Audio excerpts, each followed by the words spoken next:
Next question हमारे पास example 7.8 है। Question में गिवन है a sinusoidal voltage of peak value 283 volt and frequency 50 hertz is applied in series LCR circuit in which R equal to 3 ohm, L is equal to 25.48 millihenry and C is equal to 796 micro farad. यहाँ पर frequency हमको ध्यान से समझ लेना है कि 50 hertz दे रखा है, तो ओमेगा का वैल्यू हम यहाँ पर फाइंड कर सकते हैं। इम्पीडेंस सबसे पहले हमको फाइंड करना है, तो इम्पीडेंस फाइंड करने के लिए सबसे पहले हम यहाँ पर दोनों का रिएक्टेंस फाइंड करेंगे, है ना। तो हम एक्स सी अगर फाइंड करें तो वो होगा 1/ओमेगा सी, और ओमेगा का वैल्यू हमको क्लियरली यहाँ पर 100 पाई दिख रहा है ना, 100 पाई, क्योंकि ओमेगा इज इक्वल टू होता है 2 पाई एफ और एफ का वैल्यू यहाँ पर 50 दे रखा है। 100 पाई और सी का वैल्यू यहाँ पर 796 माइक्रो फैराड मतलब 10⁻⁻6। ओके, तो यहाँ पर हम इस 10⁻100 को 10⁻⁻6 से अगर हम कैंसिल करेंगे तो यहाँ पर 10⁻4 न्यूमरेटर में हमको मिलेगा, डिवाइडेड बाय पाई इंटू 796 हमको मिलेगा। जब इसको सॉल्व करेंगे तो हमारा एक्सी मिलने वाला है। एक बार देख लेते हैं कितना मिल, जब आप इसे कैलकुलेट करेंगे तो एक्सी का वैल्यू आपको अप्रोक्सीमेट 4 ओम मिलने वाला है। कितना मिलने वाला है? 4 ओम मिलने वाला है। अब हम एक्स एल कैलकुलेट करेंगे, और एक्स एल जो होता है वो ओमेगा इंटू एल होता है ना। तो ओमेगा का वैल्यू तो हमको पता है 100 पाई है, और एल का वैल्यू यहाँ पर गिवन है 25.48 मिली मतलब 10⁻⁻3। ओके, तो जब हम इसे कैलकुलेट करेंगे तो हमको यहाँ पर कितना मिलेगा, एक बार कैलकुलेट कर लेते हैं। जब इसे हम कैलकुलेट करेंगे तो यहाँ पर एक्स एल हमको 8 ओम मिलने वाला है। ओके, ये कैलकुलेशन एक बार आप करके देखिएगा, आपको 8 ओम यहाँ पर मिलेगा।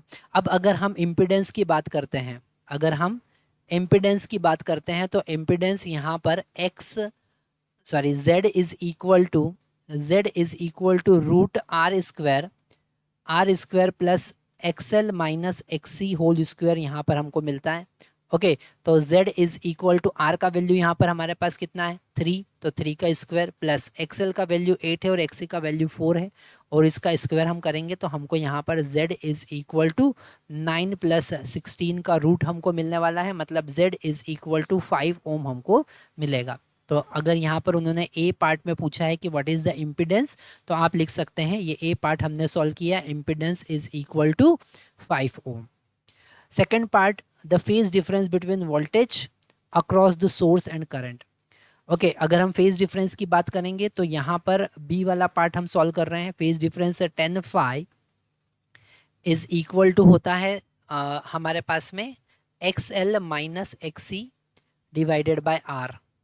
ओके, तो यहाँ पर 10 phi is equal to X L का वैल्यू 8 है, एक्सी का वैल्यू 4 है, और 10 आर का वैल्यू यहाँ पर 3 है, तो हमारे पास 4/3 है मिलेगा, मतलब फाई का वैल्यू हमको मिलेगा 53 डिग्री, है ना। 10 4/3 जो होता है वो 53 डिग्री होगा। ओके, तो हमने बी वाला पार्ट भी सॉल्व किया। यहाँ पर अगर हम सी पार्ट की बात करते हैं तो सी पार्ट में उन्होंने कहा है पावर डिसिपेशन। ओके, और पावर डिसिपेशन का फार्मूला होगा हमारे पास में, यहाँ पर सी पार्ट हम सॉल्व करते हैं। पावर डिसिपेशन का फार्मूला होगा VRMS IRMS into cos phi. Cos phi का मतलब यहाँ पर पावर फैक्टर होगा, है ना। अगर हम आई की बात करें तो यहाँ पर हम V इंटू V/Z भी लिख सकते हैं, है ना, इंटू कॉस फाई। तो यहाँ पर V का वैल्यू अगर हम देखेंगे, यहाँ पर हमको दे रखा है sinusoidal voltage off peak value 283, और इस पीक वैल्यू को अगर हम √2 से डिवाइड करेंगे तब हमको RMS वैल्यू यहाँ पर मिलेगा। तो यहाँ पर V² divided by Z into cos phi भी हम लिख सकते हैं, है ना। V का वैल्यू यहाँ पर कितना हो जाएगा? V का वैल्यू हो जाएगा यहाँ पर 283 डिवाइडेड बाय √2 और इसका होल स्क्वायर, और Z का वैल्यू हमारे पास यहाँ पर 5 आया है, और cos 5 का वैल्यू यहाँ पर हम अगर यहाँ पर 10 5 4/3 है ना, तो cos 5 3/5 होगा। ओके, cos 5 होगा R/Z मतलब 3/5, R का वैल्यू 3 और Z का वैल्यू 5 आया। इसको हम कैलकुलेट करेंगे तो हमको यहाँ पर मिलेगा, इसे हम इधर लिख लेते हैं, यहाँ पर power P is equal to हमको मिलेगा 283 का होल स्क्वायर डिवाइडेड बाय √2 का स्क्वायर मतलब 2, और 5 इंटू 5 25 होगा। Okay, into 3। इसे हम कैलकुलेट करके देखते हैं कि हमको वैल्यू कितना आ रहा है।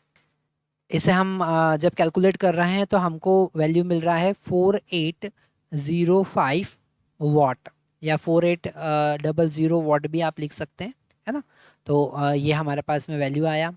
अब अगर यहाँ पर डी वाला पार्ट हम देखें कि पावर फैक्टर क्या होगा, तो यहाँ पावर फैक्टर cos फाई होता है और वो हम पहले ही देख चुके हैं। तो डी पार्ट जो है वो cos फाई पावर फैक्टर, और वो है 3/5 विच इज़ इक्वल टू 0.6। तो यहाँ पर पावर फैक्टर एक यूनिट लेस क्वांटिटी है और इसका वैल्यू 0.6 यहाँ पर इस क्वेश्चन में आ रहा है। आप देख सकते हैं सारे क्वेश्चन बड़े इजी हैं, न्यूमेरिकल क्वेश्चन बड़े इजी होते हैं इस चैप्टर के। क्यों? क्योंकि यहाँ पर केवल फार्मूला में वैल्यू ही आपको पुट करना होता है।